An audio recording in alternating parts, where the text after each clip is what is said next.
bastante fuerte con un dedo, lo puede hacer con el pulgar o con el índice. 1, 2, 3.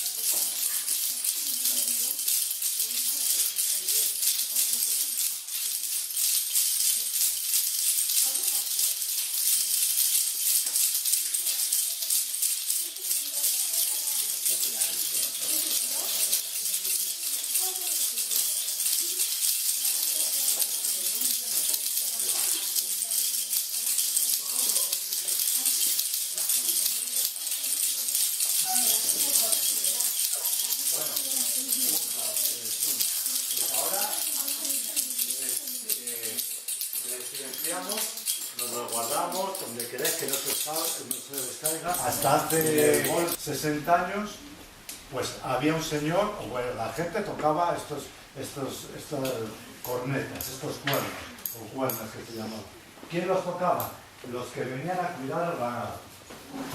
Pues hacían sonar la corneta y ya la gente al oírlo sabía que tenía que soltar sus mulos, sus cerdos o las vacas, dependiendo quién viniera haciéndolo sonar. Y suena más o menos así.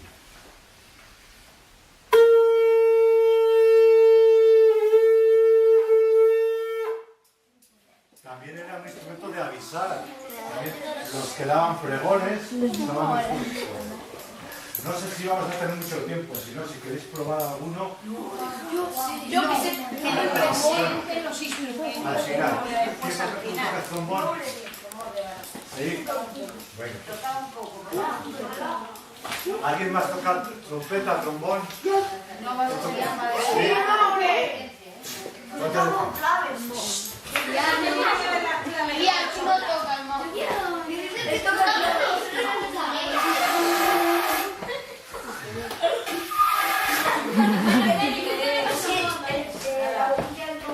Claro, eso es distinto. Esto es solamente un corte y no.